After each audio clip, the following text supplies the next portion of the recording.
Revelers, this is Off the Rails, Right versus Left, the podcast that we do because we think the left is evil.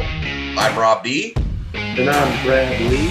And I'm Brian G. And we are Off the Rails, Right versus Left. Again, we're doing this show because we think everybody needs to know that the left is evil.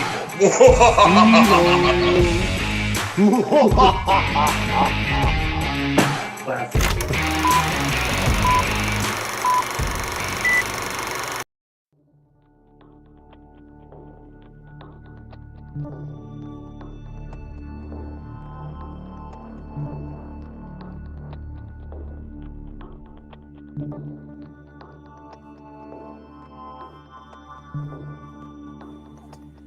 All right, Revelers, welcome to the show.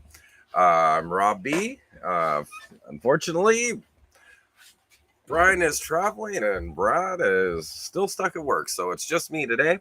But I wanted to get into a little bit Project 2025. The reason being, clearly, the Democrats are very upset about it. And kind of what I've noticed anytime the Democrats are upset about something, it's usually a good idea, and everything that they're saying is a flat-out lie. So I'm not really going to beat about around the bush. I'm going to just get straight into it. So a couple facts. First of all, Project 2025 was published before Donald Trump even declared that he was going to be a candidate for president. He has absolutely no connection to it whatsoever.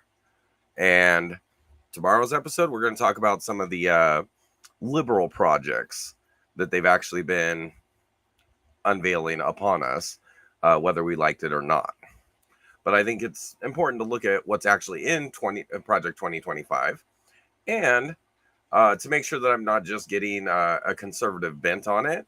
I'm actually going to Snopes, which is in no way, shape, or form conservative. So what they're thinking about it is probably going to be a very critical look at it. So let's see how bad this critical look is. Okay, so it's almost 1,000 pages. So I'm going to just go over some of the bullet points here. They're going to change how the FBI operates. Well, right off the bat, I can't say that there's any reason why that would be a bad thing. I personally believe the FBI should be eliminated. But Project 2025 says that the agency is completely out of control, and the next conservative administration should restore its reputation by stopping investigations that are unlawful and contrary to national interest. I don't see a problem yet. It also calls for legislation that would eliminate term limits for the SBI's director and require that person to answer for the to the president. I actually disagree with this because I think every federal government employee should be term limited. We don't need career government workers. I mean, they end up just existing for the sake of making sure that they have a job. So nobody should be trying to have a career in government. You're supposed to go be successful in life and then bring that success into government to help the rest of the country.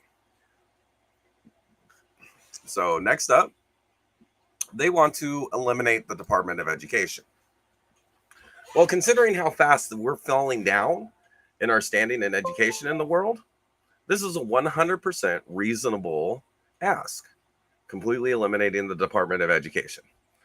They're saying that it should be, federal education policy should be limited, and there should be bans on critical race theory, which teaching that anything is based on race is racist, and gender ideology, which again, don't have a problem with. So they can't try and trans your kids at school. And let's see here, asking for legislation that would require educators who share sexual materials to register as sex offenders and be imprisoned. Again, don't see a problem with this. Why shouldn't teachers who share sexually explicit materials with children be convicted as sex offenders and be sent to jail? If the same teacher shows the materials that they're introducing into the schools to their neighbor at home, they would be arrested as a sex offender and sent to jail. But for some reason, because they're doing it to 30, 40 kids at a time, it's okay. Yeah. So again, so where we got change how the FBI operates, A-okay. Eliminating the Department of Education, okay with that too. It wasn't until the early 1900s that we even had government schooling. It was all private or city ran and shouldn't have anything to do with the federal government because the federal government can't do anything right. They're too big and bloated to actually monitor anything. So defunding of the Department of Justice. Prosecuting federal election related charges as criminal, not civil cases. What's the problem with that? If you're breaking election law, it should be criminal, not civil.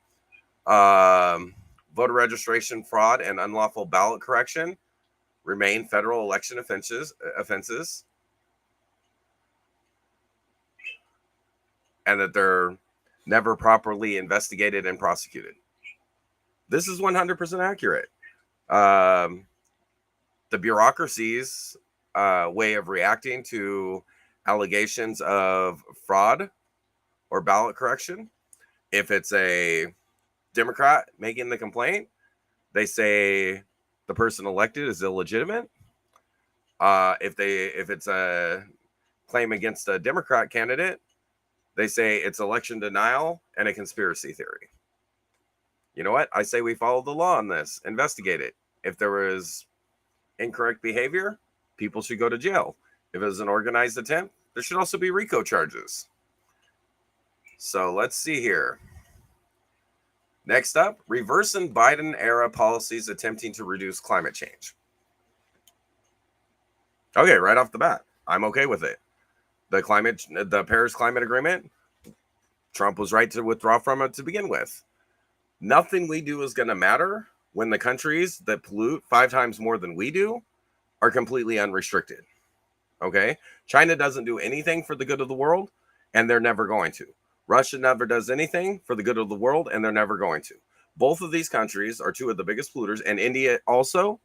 Now, I don't think India is as malevolent, but they have 1 billion people. They have to look out for their own interests, and they're not going to stop using fossil fuels that had lifted the majority out of the world out of poverty when most of their population is still living in poverty. It's not going to happen.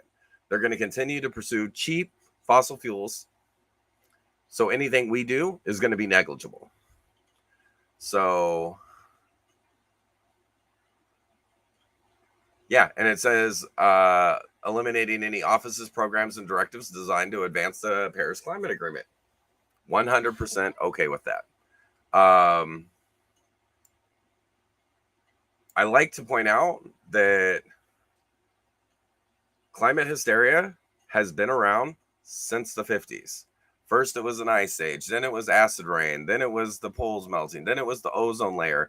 Then it was global warming. Well, then the Earth wasn't warming up like it was supposed to, because it's actually more impacted by the solar cycles than it is by our own activity. And like, it's just ridiculous. So they don't have actual science to back it up. They can't prove it. They can't prove that we can mitigate it if there is human impact on it. Because again, the Earth is so huge, we're like ants climbing around on a car, suggesting that we can change the direction that it's driving.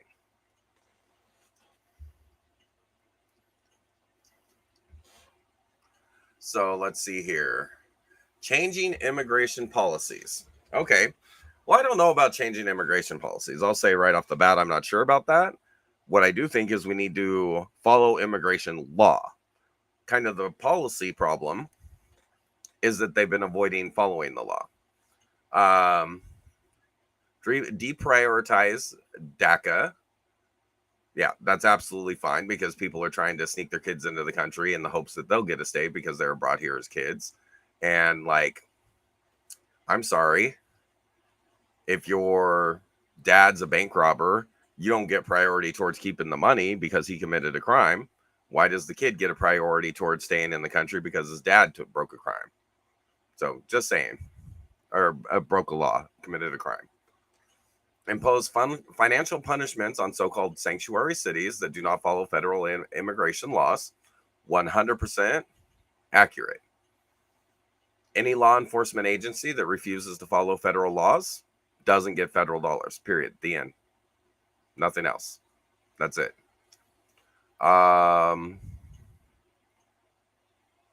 Let's see. Divert the tax dollars towards America's border with Mexico.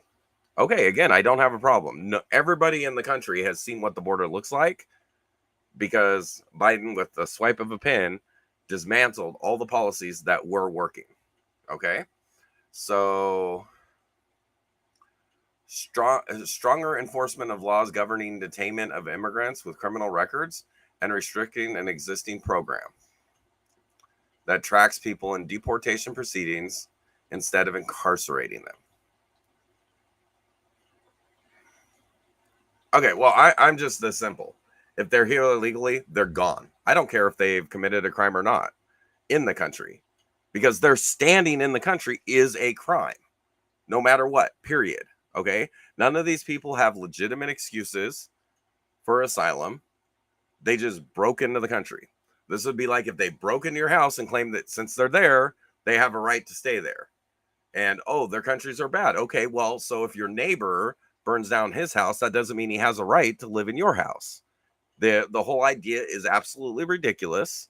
Now, if somebody wants to ask you if they can move into your house, you can give them permission. People that didn't ask for permission, they're trespassing.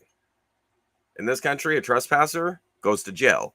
And if they're coming here to get benefits illegally, then they're no different than a burglar. So, yeah, they're all criminals. Send them right back to their country. Well, I don't even say send them back to the country of origin. You send them back to the point of entry. So if you got a Guatemalan that came in at the Mexico border, they go back to Mexico. Mexico doesn't like it. Tough noogies. Mexico let them into their country. Their problem. We're not letting them into this country. So again, don't have a problem with that. So let's see here. Restricting access to abortion. Now, this is a funny one. They always play these games with restricting access to abortion. So let's see what it actually calls for. Stop promoting abortion as healthcare. Okay, well, something that kills a person is not healthcare, it's death care.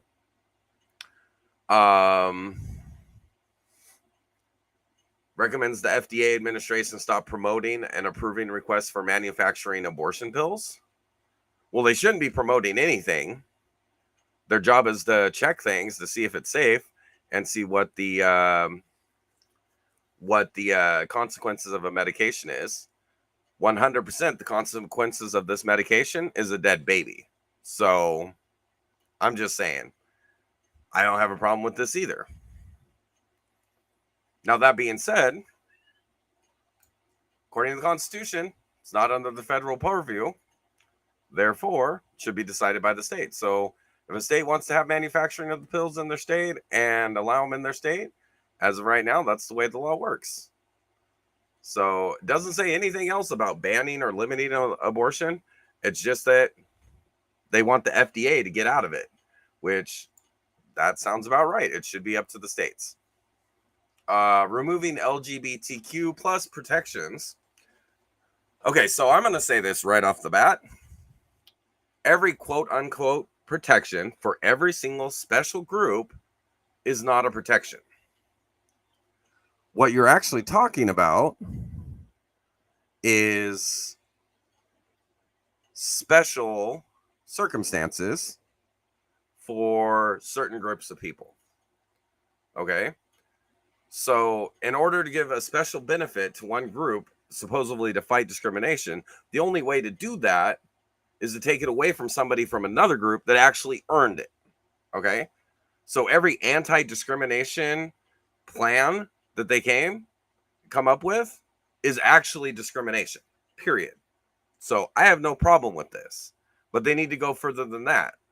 Like all of the languages that refers, like all the laws should be, nothing can be decided on the basis of sex, race, orientation. Now, gender identity and gender status, okay, as long as the exception is the same for people with mental illness, which you don't discriminate against somebody because they're schizophrenic, but if they're untreated and they become a danger, that's a different issue altogether. So that's kind of where I'm at on that. So, I mean, 5 minutes ago, it was in the DSM as a mental illness. It didn't change. They're just trying to normalize mental illness. So, yeah, I don't have a problem with that. Yeah, the government needs to get out of the discrimination business, even if you're trying to, like, supposedly undo a disadvantage. All you're doing is trying to give an advantage to somebody. Everything should be decided based upon merit, period, the end. None of that should matter. Cutting ties with China. I'm actually 100% for it. China's been eating our lunch for 50 years. And what I mean by that is if there was a trade imbalance with any other nation, the dollar would end up dominant because of the trade imbalance. Okay? That doesn't affect China because they artificially peg their currency to our currency. So what they end up with is a bunch of our money going to them and almost none coming back because they pretty much ban their people from actually buying our products. Okay? So again, there's nothing wrong with this. And any government entity of China, this is an authoritarian government, which Democrats supposedly don't like authoritarianism, yet they're okay with an authoritarian government being in bed with our businesses. That makes absolutely no sense whatsoever. And the idea that it should be permitted to go on kind of tells me that the Democrats seem to support authoritarianism. At least that's what it looks like to me. Okay. So next up, we got reversing protections against discrimination in housing. Okay. So what this is talking about is blocking you from doing what you want to do with your land. Okay. If you're a developer and you want to develop and build single family homes, you should be able to do that with your land. If you can't find buyers for it, well, then you're going to lose out on your investment. Okay. But they're trying to get them to build cheap, low-income housing. Well, I don't think cheap, low-income housing is going to be a problem once you get rid of all the illegal immigrants that are taking up a ton of that housing. Rent prices are going to fall because they're going to have to compete to get the renters that are out there because suddenly we're going to have millions of more units available. Now, yeah, there should be no. The government needs to stop restricting business. Okay, if there's demand for multi-unit housing, developers build multi-unit housing. if there's demand for single building houses or single family housing, that's what they build. They're going to build what they can make money on. Okay. I think a bigger problem that we have is allowing corporations to get involved into real estate, letting corporations buy farmland, buy up single family houses, all of this stuff that drives up the prices and takes them away from actual families. Those are the problems. So that needs to be addressed more directly, but reversing the so-called, and again, it's like I said, everything that the government does to prevent discrimination is actually discrimination. Okay, so they want to change job classifications also. Okay, so there's two groups: political appointees and career civil servants. So the appointees are always appointed by the president, but then they're very limited in their ability to get rid of people in those public offices. The career bureaucrats. It shouldn't be hard. Okay, most of them should have to be approved if they're in any sort of management issue. But okay, so here's my problem. It says this is meant to make more authoritarian government and give the president more power.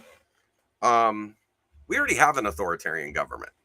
Okay, we have what, like 600, 700 members of Congress, 7 members of the Supreme Court, and 5,000 government agencies. Okay, the 5,000 government agencies fall under the executive branch that Congress is supposed to be able to oversee. And the other check is the Supreme Court should be able to rule on the rules that they're placing. Okay, last year, Congress wrote 300 bills that became law. Last year, bureaucratic agencies wrote regulations, which are actually laws, like 20,000 regulations. First of all, nobody can keep up with it, and nobody elected them to write policy or to make laws. Nobody even knows if they're even qualified to do this. And if they weren't qualified because of the current structure, they can't be gotten rid of. So yeah, it's definitely time to reevaluate the government employee structure.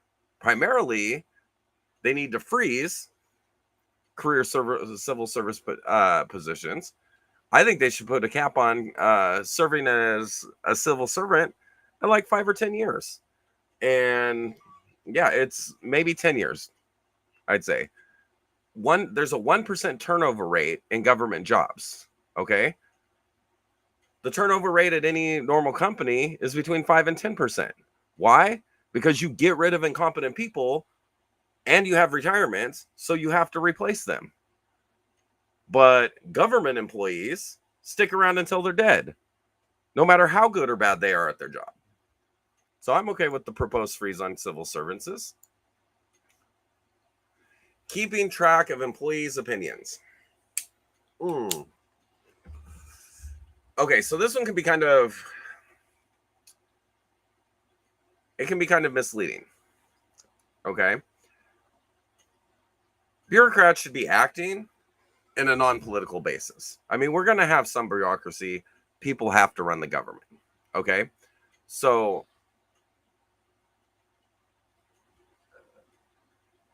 the way our whole like executive branch is put together, just like they're saying in Project 2025,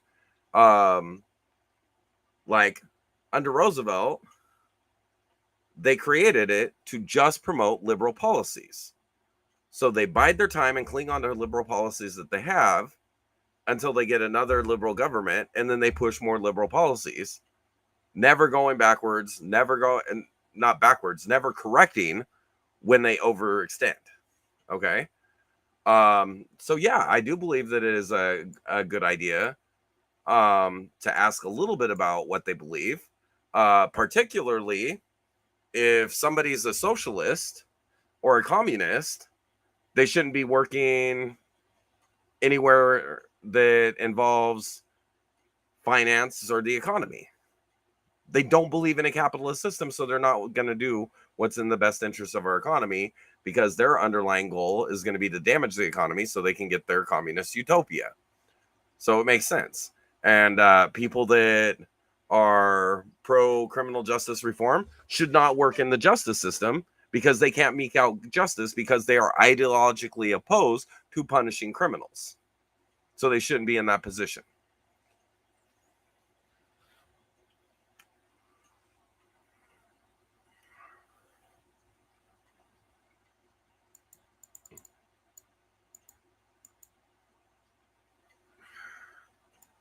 So now, during Obama's first term, 2009 to 2013, Obama's government did thorough investigation and vetting of all appointees, and nobody said a word about it on the Democratic side. Everybody thought that the appointees should be vetted. Democrats only have a problem with it when Republicans want to vet it, and it'll keep their left-wing nut jobs out of office. Okay, so let's see here. Any other big points? So this goes on to like try and make the connection with Trump a bunch of times. But again, you know, this thing was from early in 2023. They announced it in January of 2023. So let's see.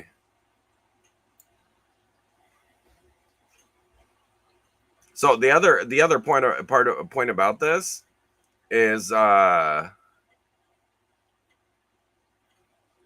it came out 3 months before Trump announced that he was going to seek election again. A bunch of groups are joining into this, and like I just read through all the bullet points. Now it is 900 pages. I do actually have everything. I have the policy, personnel, and the training tabs. I'm waiting for the book, to get the book for the playbook, until after I've read all those that talks about how it's implemented. Okay, but from what I see from the bullet points, I don't have a single problem with Project 2025. Now I can see why the Democrats wouldn't like it, but the fact that you don't like it doesn't make it a bad thing. It doesn't mean that you're right. So yeah, I find it to be rather interesting that this is the but it's kind of like Democrats always kind of do this.